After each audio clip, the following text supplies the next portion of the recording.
It's that time of year where the white stuff is all over the ground, and this doesn't come off for probably like 6 months. And a lot of stuff gets cold and frozen, so I've got to remember to take various different things from my garage and put them inside the basement of the house just so they don't freeze overnight. And along those lines, talking about freezing, a lot of people have heard the story that you shouldn't store a car battery on the ground, and no one really goes any further and expands on why you shouldn't do that. They just say, hey, don't store car batteries on the ground. So let's look at why there might be some truth behind that. This car battery right here has been sitting on this ground for a while. This one is all the way dead and has to get recycled. I just haven't got to it yet. But you can see that it is 36 degrees Fahrenheit, and it got down to 34 degrees Fahrenheit over last night. It's a pretty warm day today. Meanwhile, over here at my wife's car, we're at 39 degrees, and it got down to 36 degrees.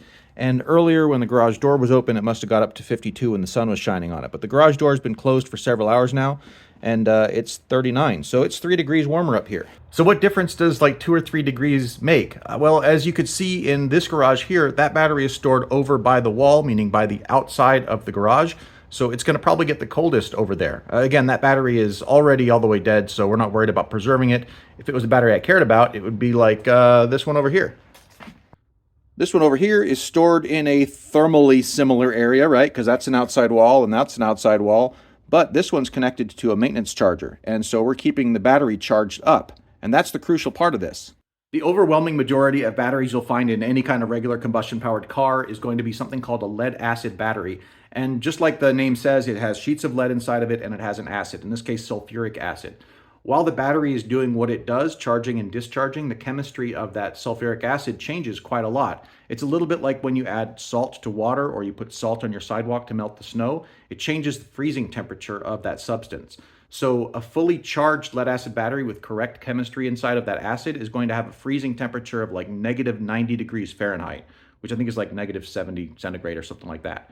On the other end of the spectrum, a fully discharged lead acid battery is going to have a freezing temperature of plus 15 Fahrenheit, which is like minus 10 centigrade. So that's a huge swing. That's a very big variation between a fully discharged and fully charged battery, with nothing else being added to it aside from some electrons. So just like pipes in your house can freeze and break if it gets too cold, when the sulfuric acid freezes, it pushes those little lead plates closer together and can cause them to short out. Those lead plates are very delicate, and when they short out, they fracture or melt right at that location, and that part becomes relatively inactive or fully inactive.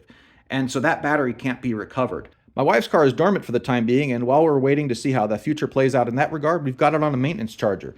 And that just clips on with these alligator clamps on the positive and negative terminals of the battery while it's hooked up to the car. And then I've just got this little guy here that hangs off of the hood latch, and it keeps the battery maintained at a full charged state.